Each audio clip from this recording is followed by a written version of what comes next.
Hi all, welcome to the Annex. I'm Chris Musicos. Just wanted to talk about depression and mental illness and my experiences of it. And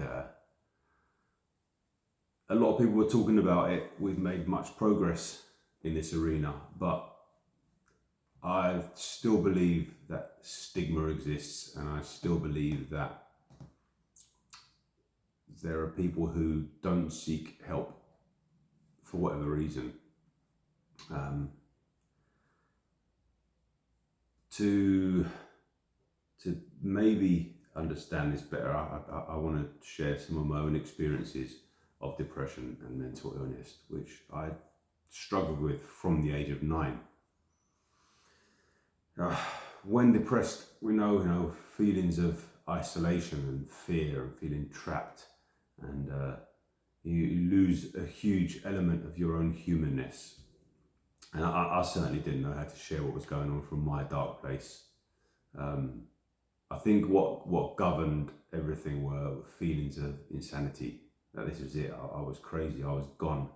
To be having these thoughts and feelings and to feel so detached, that was it. I was useless, a lost cause, and there's nobody that could possibly understand the things that were going on in my head. It was too much of a risk to share them, from this prison cell of thought.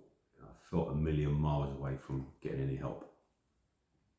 Luckily, only sort of 20 years later, I managed to find someone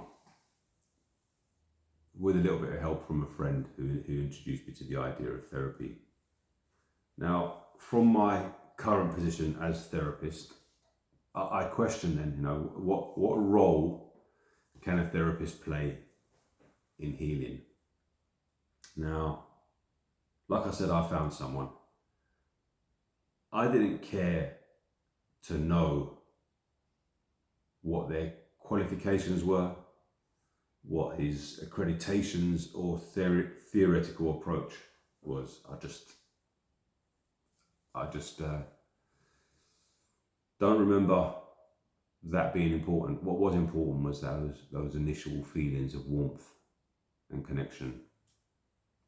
Finding someone who was willing to get into the prison cell with me, someone who had the skill to make me feel like I was his only client in the world.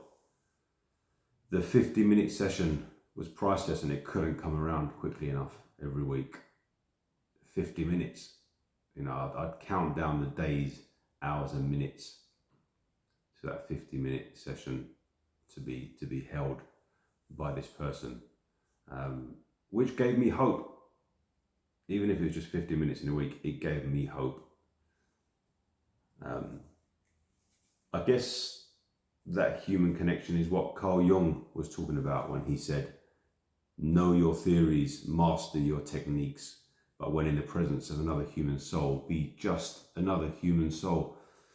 That's what I hope to be able to bring to the Annex. That human connection, which I think is most important. So that's what I would say to therapists. Be sure to meet people where they are.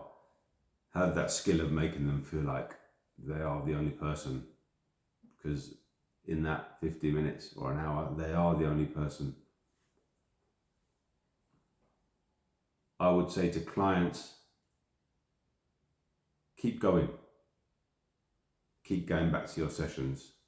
Seek that connection. Firstly, you'll know when it's right, but keep going. When I say keep going, obviously everything comes to an end, and you will know, and your therapist will know, when the time is right to end, and that will be structured well, a healthy ending. When I say keep going, I mean there are the days where you will feel $1 million and the sun's shining, and you have an appointment on the day and you really don't feel like going. Keep going. Those are often the days where progress is made, when you're not in that desperate place. That's me for now. I look forward to seeing and connecting with some of you here at the Annex, with one-to-ones or possibly one of the many groups that we'll be running from here. Until then.